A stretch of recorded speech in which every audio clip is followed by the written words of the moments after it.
Hello friends, কেমন আছো তোমরা সবাই? আশা করি ভালো আছো। আমি যেভাবে বাড়িতে চিকেন বানাই সেই রেসিপিটা দেখাবো। তো প্রথমে আমি এর জন্য নিয়েছি চিকেনটাতে প্রথমে আমি কিছুটা লেবুর রস দিয়ে এটা আমি ভালো করে মাখিয়ে কিছুক্ষণের জন্য রেখে দিলাম। এবার একটা পাত্রে আমি কিছুটা তেল দিলাম। এবার আমি এর মধ্যে গোটা গরম মশলা ও তেজপাতা দিয়ে দিলাম। এর মধ্যে আমি দিলাম লবঙ্গ, এলাচ, দারচিনি আর তেজপাতা। এর মধ্যে কিছুটা কুচনো পেঁয়াজ দিয়ে দিলাম। এবার পেঁয়াজটাকে আমি ভালোভাবে ভেজে নেব। এটা যখন ভালোভাবে ভাজা হয়ে যাবে, এর থেকে তেলটা ছেড়ে দেবে, তখন আমি এর মধ্যে আদা রসুনের পেস্টটা দিয়ে দিলাম। এবার এটাও ভালোভাবে আমি কিছুক্ষণ নেড়েচেড়ে ভালো করে ভেজে নেব।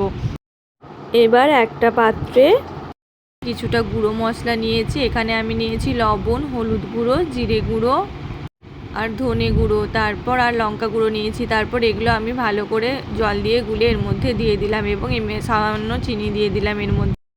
এবার এটা ভালো করে নেড়ে চেড়ে নিতে হবে। তারপর আমি দুটো কাঁচা লঙ্কা দিয়ে দিলাম।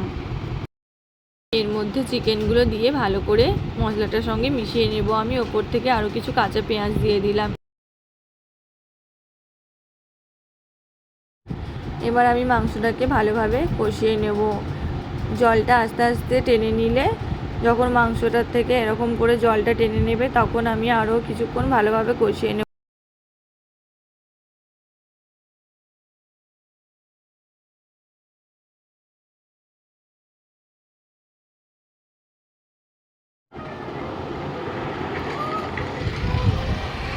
এবার আমি এর মধ্যে কিছু টমেটো কুচি দিয়ে দিলাম। তারপর এটাকে আরও নেড়ে চেড়ে কিছুক্ষণ আমি কষিয়ে নেব। মাংস যত বেশি কষানো হবে, মাংসর স্বাদ তত বেশি বাড়বে।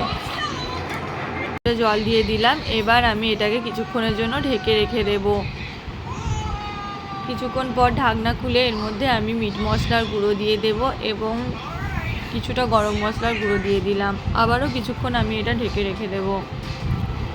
ব্যাস, তাহলেই রেডি হয়ে গেল আজকের চিকেন কারি। তো আমি আর কিছুটা ঝোলটা কমাতে চাইছি। আপনারা বেশি ঝোল খেতে চাইলে এরকমই রেখে দিতে পারেন। তার জন্য আমি আবারও ঢেকে কিছুক্ষণ রেখে দিলাম।